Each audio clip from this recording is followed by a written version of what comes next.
বন্ধুরা, আজকের আমার ভিডিওর বিষয়বস্তু হলো পর্তুলাকা বা অফিস টাইম গাছের পরিচর্যা।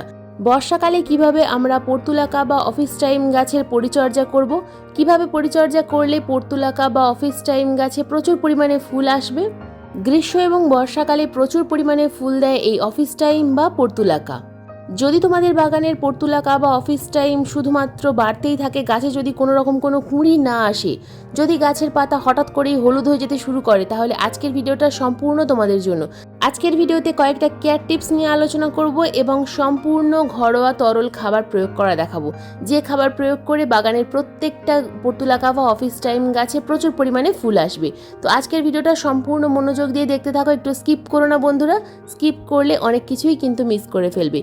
নমস্কার, আমি লাবণী, আমার বাগানে তোমাদের সবাইকে জানাই স্বাগত।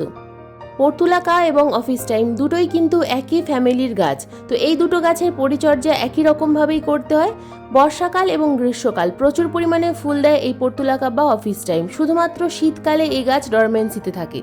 শীত শেষ হয়ে যাওয়ার সঙ্গে সঙ্গে এই গাছের কিন্তু গ্রোথ শুরু হয় এবং গাছে আবার নতুন করে কুঁড়ি আসতে শুরু করে। বর্ষাকালে যদি সঠিক পরিচর্যা করতে পারো, তাহলে শীতকালে কিন্তু তোমাদের বাগানে এই গাছ সুস্থ থাকবে এবং গ্রীষ্মকাল আসার সাথে সাথে আবার গাছের গ্রোথ হবে। বর্ষাকালে এই গাছকে সুস্থ রাখতে গেলে জানতে হবে কয়েকটা পয়েন্ট। তো প্রথমেই আসি পয়েন্ট নাম্বার 1। বন্ধুরা, পর্তুলাকা বা অফিস টাইম যে কোনো গাছকে কিন্তু এই সময় ফুল সানলাইটের মধ্যে রাখতে হবে, কোনো রকমভাবে শেডের মধ্যে রাখা যাবে না। যদি কোনো গাছে হঠাৎ করে দেখো যে প্রচুর পরিমাণে পাতা হলুদ হয়ে যাচ্ছে, গাছের ডাল পচে যাচ্ছে, তো সেই গাছের টবটাকে তোমরা কিন্তু শেডের মধ্যে রাখবে। তাছাড়া বাগানের প্রত্যেকটা গাছকে তোমরা ফুল সানলাইটের মধ্যে রাখবে এবং যেখানে সরাসরি বৃষ্টির জল পড়ে সেখানেই গাছ রাখবে। যদি সুস্থ গাছকে শেডের মধ্যে রাখো, তাহলে কিন্তু গাছে কুঁড়ি আসবে না। পয়েন্ট নাম্বার 2, বৃষ্টি না হলে আবহাওয়া দেখে তোমরা কিন্তু গাছে জল প্রয়োগ করবে। অতিরিক্ত মাত্রায় জল একেবারেই প্রয়োগ করা যাবে না। যদি বৃষ্টি না হয়, যদি রোদ্দুর হয়, তাহলে টবের মিডিয়া চেক করবে, তারপর জল প্রয়োগ করবে। ওভার ওয়াটারিং এই পর্তুলাকা বা অফিস টাইম কিন্তু একেবারেই পছন্দ করে না। পয়েন্ট নাম্বার 3, যে টবে গাছ প্রতিস্থাপন করা আছে সেই টবের ড্রেনেজ সিস্টেম যেন ঠিক থাকে। টবের মিডিয়াতে যেন কখনো জল না জমে। অতিরিক্ত জল যদি জমতে থাকে, দিনের পর দিন যদি বৃষ্টির জল কিছুতে বাইরে না যায়, তাহলে কিন্তু গাছের গোড়া পচে যাবে। পয়েন্ট নাম্বার 4, বর্ষাকালে বাগানের পর্তুলাকা বা অফিস টাইমের টবে প্রচুর পরিমাণে আগাছা আসে। তো এই আগাছাগুলোকে কিন্তু আমাদের তুলে ফেলতে হবে। ছোট থেকে যদি আমরা তুলে ফেলতে পারি তাহলে খুব ভালো হয়, কিন্তু যদি আগাছা বড় হয়ে যায় সেক্ষেত্রে কিন্তু আগাছা তুলতে খুব মুশকিল হয়। তাই প্রথম থেকে আগাছাগুলোকে তুলে ফেলার চেষ্টা করবে। যদি টবের মিডিয়াতে অতিরিক্ত আগাছা হয়ে যায়, তাহলে কিন্তু সেই টবে ফুল কম আসবে। তাছাড়া ফুল ফুটে যাওয়ার পর শুকিয়ে যাওয়া ফুল অথবা বীজ কিন্তু তুলে ফেলতে হবে। আমরা যদি এই কাজটা খুব সাবধানে ধীরে ধীরে করতে পারি, তাহলে কিন্তু গাছে আরও নতুন নতুন ব্রাঞ্চ আসবে এবং প্রচুর পরিমাণে কুঁড়ি আসবে। আর যদি তোমরা এই শুকিয়ে যাওয়া ফুল বা বীজ রেখে দাও, সেক্ষেত্রে গাছে কিন্তু ফুল কম আসবে। অনেক সময় পর্তুলাকাতে বীজ হয় না, আবার কিছু কিছু হাইব্রিড পর্তুলাকায় বীজ হয়। যদি তোমরা বীজ থেকে চারা তৈরি করতে চাও, তাহলে হাইব্রিড পর্তুলাকা গাছের বীজ সংগ্রহ করবে এবং সেই বীজ থেকে প্রচুর পরিমাণে চারাও তৈরি করতে পারবে। পয়েন্ট নাম্বার 5, বর্ষাকালে যদি তোমাদের গাছ প্রচুর পরিমাণে লম্বা লম্বা হয়ে যায়, গাছে যদি কিছুতেই ফুল না আসে, তাহলে এই সময় কিন্তু প্রুনিং করতে হবে। প্রত্যেকটা পর্তুলাকার টবের গাছ আমাদেরকে প্রুনিং করতে হবে। দেখো, আমি যেভাবে কাঁচির সাহায্যে কেটে দিচ্ছি, এইভাবে তোমরা কিন্তু কেটে দিতে পারো। কারণ এইভাবে যদি তোমরা ডালপালা কাটাই ছাটাই করো বর্ষাকালে, তাহলে গাছের কিন্তু গ্রোথ আরও ভালো হবে। কারণ এই সময় অতিরিক্ত বৃষ্টির জন্য গাছের গ্রোথ খুব বেশি হয়ে যায়।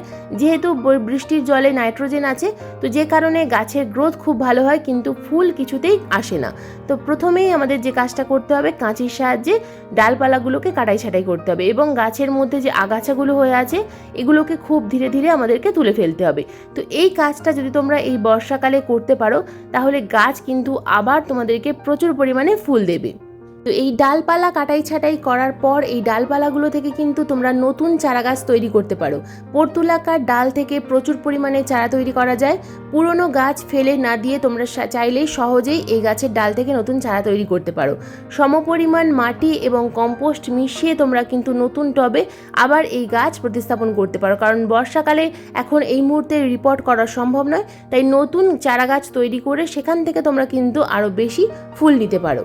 কাটাই ছাটাই এবং আগাছা পরিষ্কার করার পর প্রথম যে ফার্টিলাইজারটা আমাদের দিতে হবে সেটা হলো পুরনো গোবর সার অথবা কম্পোস্ট, ভার্মি কম্পোস্ট অথবা পুরনো গোবর সার যতটুকু পরিমাণ প্রয়োজন আমাদের দিতে হবে। টবের উপর থেকে দেখো আমি যেভাবে ঢেলে দিলাম এইভাবে তোমরা কিন্তু ঢেলে দেবে, কারণ গাছ যেহেতু টব ভর্তি হয়ে আছে তাই আমরা কিন্তু চাইলে নিচ থেকে দিতে পারবো না, তো ওপর থেকেই কিন্তু আমাদেরকে কম্পোস্ট প্রয়োগ করতে হবে।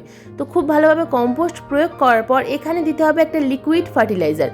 ঠিক 2 থেকে 3 দিন পর যখন ধীরে ধীরে গাছের গ্রোথ শুরু হবে তখন কিন্তু আমাদের অন্য লিকুইড খাবার প্রয়োগ করতে হবে। তো এই কম্পোস্ট প্রয়োগ করার পর আমাদের গাছ ফুল সানলাইটের মধ্যে রাখতে হবে এবং বৃষ্টির মধ্যে রাখতে হবে, যেখানে বৃষ্টির জল পাবে। তো কয়েকদিনের মধ্যেই তোমরা কিন্তু লক্ষ্য করবে যে গাছের গ্রোথ খুব ভালো হয়ে গেছে, গাছের প্রচুর পরিমাণে শাখা প্রশাখা আসছে। পয়েন্ট নাম্বার 6, বন্ধুরা, গাছের যত ভালো গ্রোথ হবে সেই সময় কিন্তু গাছে প্রচুর পরিমাণে পোকামাকড়ের আক্রমণ হবে। তো এই সময় আমাদেরকে কিন্তু প্রতি সপ্তাহে একবার করে নিম তেল স্প্রে করতে হবে। যদি নিম তেল না স্প্রে করতে পারো সেক্ষেত্রে নিম পাতা জলে ফুটিয়ে সেই জল ঠান্ডা করে তোমরা কিন্তু গাছে স্প্রে করবে। তাছাড়াও তোমরা নিম পাতা বা নিম অয়েল ছাড়াও এখানে বেকিং সোডা স্প্রে করতে পারো। 1 লিটার জলে 1 চামচের 4 ভাগের 1 ভাগ বেকিং সোডা মিশিয়ে গাছের পাতায় স্প্রে করবে, তাহলে দেখবে যে গাছে কোনো পোকামাকড়ের আক্রমণ হবে না। যদি গাছে প্রচুর পরিমাণে পোকামাকড় বা মিলিবাগের আক্রমণ কমে যায় তাহলে গাছের গ্রোথ ভালো হবে এবং গাছে প্রচুর পরিমাণে কুঁড়ি আসবে। বন্ধুরা, এবার আসি ফার্টিলাইজারের কথায়। এই সময় আমরা কি ফার্টিলাইজার গাছে প্রয়োগ করব? যখন বৃষ্টি থেমে থাকবে, যখন আবহাওয়া ভালো থাকবে তখন তোমরা কিন্তু এই তরল খাবার গাছে প্রয়োগ করবে। তো এখানে তরল খাবারের মধ্যে আমি কি নিয়েছি প্রথমেই দেখাচ্ছি। দেখো এখানে নিয়েছি আমি পেঁয়াজ এবং আলুর খোসা ভেজানো জল। পেঁয়াজ 1 মুঠো পেঁয়াজের খোসা এবং 1 মুঠো আলুর খোসা তোমরা 1 লিটার জলে ভিজিয়ে রাখবে 2 থেকে 3 দিনের জন্য। তারপর সেই জলটা একটা অন্য পাত্রের মধ্যে ছেঁকে নেবে।